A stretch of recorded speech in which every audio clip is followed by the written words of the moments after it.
President Trump stated this would be a 4 to 6 week military operation to dismantle the military threat posed by the radical Islamic Iranian regime. President Donald Trump addressed the nation and the media, stating that the ongoing military operation could last approximately 4 to 6 weeks. He described the entire plan as strong, precise, and carefully controlled, aimed at neutralizing the growing threat from Iran.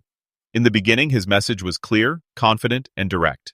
It was designed to project strength, stability, and a firm sense of direction from the highest level of leadership. The press conference started on a very professional note. Then Karoline Leavitt, the White House press secretary, took the podium. She spoke in a serious, focused, and measured tone. With calm composure, she explained that the administration was handling the situation with great care and full responsibility. Her primary goal was to reassure the American people and the international community that everything was being managed properly and that there was no cause for panic. For several minutes, the briefing felt steady, organized, and well-structured, exactly what one would expect from an official government press conference. However, as the session progressed, the focus gradually began to shift. Leavitt started discussing the critical issue of air traffic control systems across the country. She pointed out that these systems were already operating under significant pressure due to increasing demand and limited resources. She warned that any government shutdown or prolonged disruption could severely worsen the situation, leading to more flight delays, higher operational stress, and potentially increased safety risks. This portion of the briefing brought the conversation down from high-level politics to the everyday infrastructure that millions of Americans rely upon daily. It suddenly made the stakes feel much more real and immediate. She further mentioned that major pilot organizations, representing more than 80,000 professional pilots, had expressed serious concerns. These groups were worried that the current instability could directly impact aviation safety. By highlighting these points, Leavitt was trying to demonstrate that the administration was fully aware of the risks, listening to experts, and taking proactive measures. Her delivery remained disciplined, fact-based, and professional. She then defended President Trump's leadership, reminding everyone that he had been elected by the American people with a clear and strong mandate. His mission, she said, was to reform and modernize the system, making it more efficient, effective, and responsive to the needs of the country.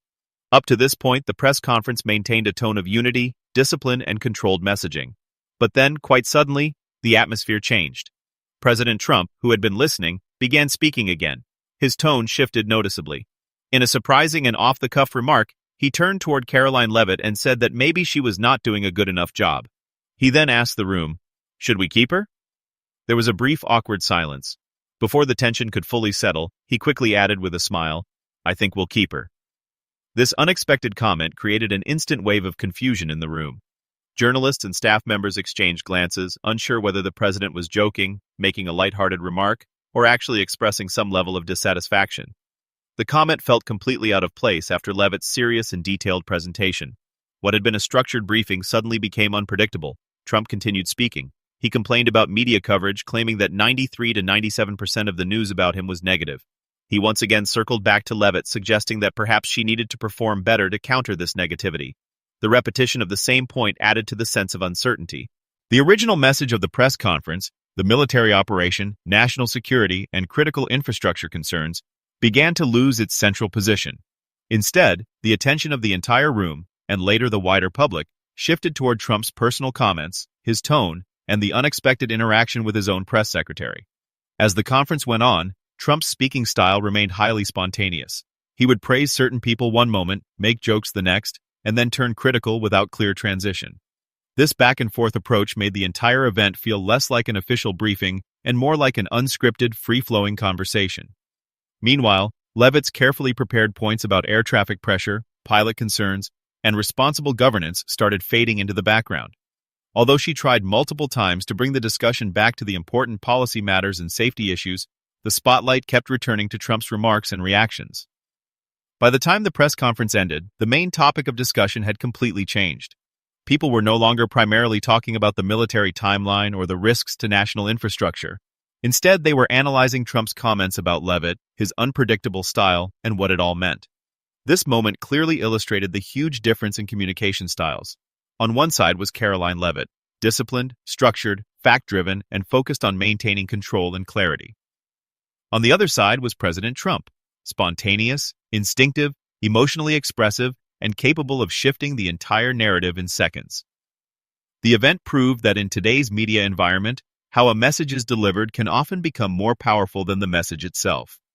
Even the strongest and most important points can get overshadowed by a single unexpected comment or a change in tone. Such moments are significant because they reveal the reality of live communication.